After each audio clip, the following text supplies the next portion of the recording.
జగన్కు ఓటు అడిగే హక్కు లేదు. 2019 ఎన్నికల్లో జగన్మోహన్ రెడ్డి ఇచ్చిన హామీలను నెరవేర్చలేదని, దీంతో అతనికి ఓటు అడిగే హక్కు లేదని మాజీ మంత్రి సోమిరెడ్డి చంద్రమోహన్ రెడ్డి విమర్శించారు. తోటపల్లి గూడూరు మండలం చిన్నతోపు, మగలతొరపు, సౌత్ ఆలమూరు గ్రామాల్లో శనివారం తెలుగుదేశం పార్టీ సర్వేపల్లి నియోజకవర్గ అభ్యర్థి సోమిరెడ్డి చంద్రమోహన్ రెడ్డి ఎన్నికల ప్రచారాన్ని నిర్వహించారు.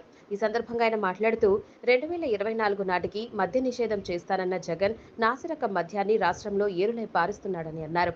మద్యం తాగిన ప్రజలు ఆసుపత్రి పాలై తమ ఉద్యోగులు ఖాళీ చేసుకుంటూ ప్రాణాలు సైతం వదిలే పరిస్థితులు దాపరించాయని అన్నారు. వ్యవసాయ శాఖ మంత్రి కాకాని గోవర్ధన్ రెడ్డి సర్వేపల్లి నియోజకవర్గానికి మాత్రమే ఆయన మంత్రి అని, రాష్ట్రానికి కాదని ఎద్దేవా చేశారు. తన హయాంలో సర్వేపల్లి నియోజకవర్గ సర్వతోముఖాభివృద్ధికి చేసిన పనులే కనబడుతున్నాయి కానీ ప్రస్తుత ప్రభుత్వంలో అభివృద్ధి శూన్యమని అన్నారు. వైకాపా నేతలు దోచుకోవడం, దాచుకోవడం, దౌర్జన్యాలు చేయడం, కేసులు పెట్టించడంలోనే వారి పనుమంతులని, కానీ చంద్రబాబు నాయుడు రాష్ట్రంతో పాటు ప్రతి గ్రామంలో మౌలిక వస్తువులతో పాటు మహిళాభివృద్ధికి ఎనలేని కృషి చేశారని అన్నారు. రాబోయే ఎన్నికల్లో చంద్రబాబు నాయుడు మహిళలకు పెద్దపీట వేశారని అన్నారు. అందుకు సూపర్ 6 పథకాలను ప్రవేశపెడుతున్నారని తెలియజేశారు.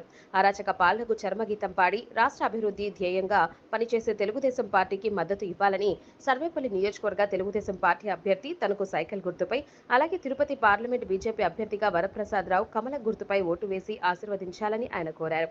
ఈ కార్యక్రమంలో టీడీపీ నేతలు, బీజేపీ, జనసేన నాయకులు, కార్యకర్తలు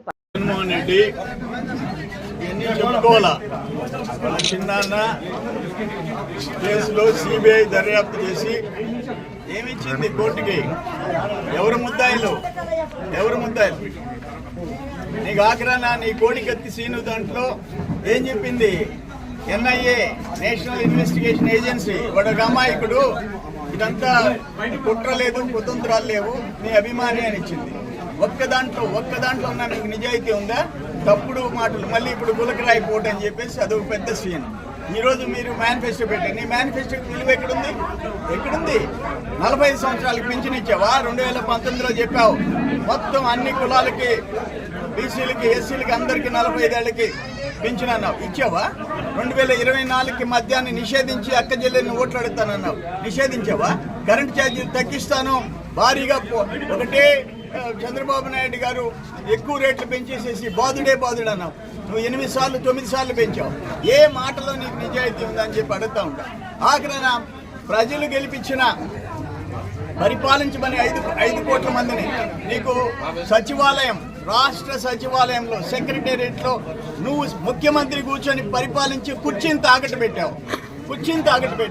ఎస్సీ కార్పొరేషన్, బీసీ కార్పొరేషన్, అన్ని కార్పొరేషన్. సార్ నీకు ఓటు అడిగే హక్కు ఉందా? జగన్మోహన్ రెడ్డి ఏం చెప్పేసి నేను అడుగుతా ఉందా? ఆఖరికి ఎస్సీ సప్లాన్ నిలిపేశావు. ఇప్పుడేదో ఆయన అంటే 3,000 నుంచి 3,500కి 5 ఏళ్ళు తీసుకుంటా అంట. 5 ఏళ్ళు అది నీ మేనిఫెస్టో. అందుకని అయిపోయింది మీరు మీ కథ. ప్రజల్ని 100 రూపాయలు ఇచ్చి 1000 రూపాయలకి కుమ్మారు మీరు.